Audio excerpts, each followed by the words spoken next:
I'm just going to set up the next subject real quickly. I'm not going to spend a whole lot of time on it. It's all about the workforce. We've got some great panelists here. And I'll just give you a couple of quick data points, a little bit about my personal background, though, because I do think when you speak to groups, it's important that they understand a little bit about who you are, because without that understanding, communication is difficult. So I am, in my country, the United States, a minority because I'm Puerto Rican. So I can actually do this session in two languages, English or Spanish. Which would you prefer? Español. I hear Español on this side. It's fascinating because in my own country, I'm considered a minority, but when I come to places like this, I'm considered an American, which is always interesting. And that tells you a little bit about the workforce in our country. So, a little bit about the subject at hand. I think it's about 25 years ago when the Berlin Wall came down. I think that's pretty factually accurate. I think about 25 years ago, the World Wide Web also opened up.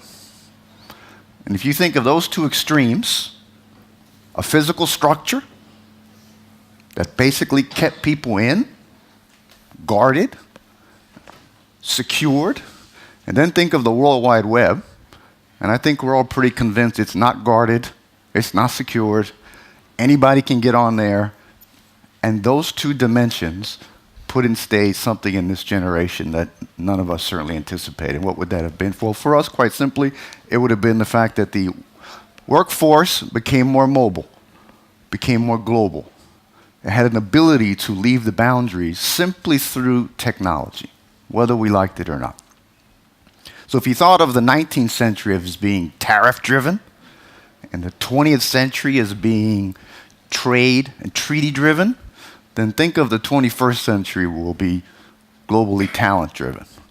And there are no rules, no laws, no regulations that you'll be able to construct that will keep people from going to where the opportunities are. And trust me, in the United States, we're working really hard to try to do just that, keep people out. Out is what we're doing in the United States. And if you think about the great experiment about immigration, is there a greater experiment than the United States? It's a country built on immigrants. 50% of the Fortune 500 are either immigrants or children of immigrants.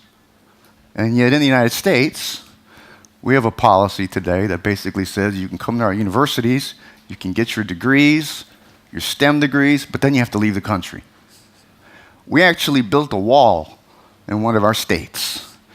A wall. Not that long ago. And so the real question is, will people become viewed as capital? Economists have viewed them as human capital for quite some time. So I think for me, the real question for the panel will become, quite simply, will people become capital? And when I say capital, capital in terms of an asset. Where does capital go?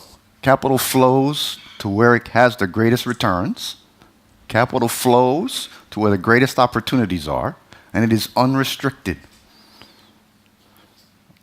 That's what this generation will hold. And I think putting people back to work starts with education. That's the easy part. The harder part is recognizing that that capital will deploy itself to the greatest opportunities. And I think the panel will talk a little bit more about how that's going to happen. And I'll be here to take any questions you like.